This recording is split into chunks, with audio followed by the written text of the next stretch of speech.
ابھی رخ کریں گے آزاد کشمیر کا، جہاں پہ ایل پی جی کی فروخت کا نظام شہریوں کے لیے پریشانیوں کا باعث بن رہا ہے۔ اس بارے میں رپورٹ کر رہے ہیں تقی الحسن۔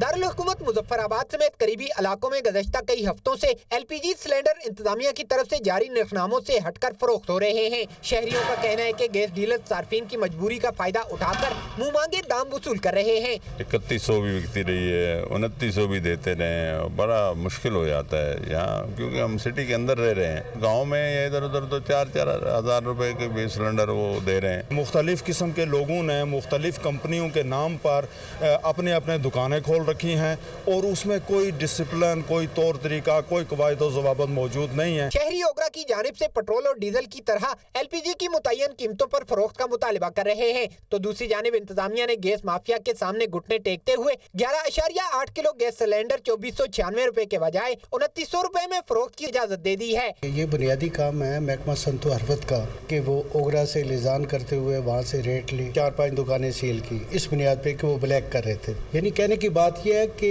انتظامیہ کے حوالے سے جو کچھ وہ کر سکتی ہے، جو اس کی ہمت ہے، جو اس کی استطاعت ہے، اس سے بڑھ کے لوگوں کو ریلیف دینے کی کوشش کر رہی ہے۔ آزاد کشمیر میں گیس کے مصنوعی بحران کی آڑ میں بڑے شہروں سمیت دیہی علاقوں میں طے شدہ ریٹ کے بجائے فی سلنڈر 3 سے 4 ہزار روپے میں فروخت کیا جا رہا ہے۔ آزاد کشمیر میں اوگرا ریٹ پر گیس کی خرید و فروخت کے لیے مؤثر نظام بنا کر شہریوں کو درپیش مسائل سے چھٹکارا دلایا جا سکتا ہے۔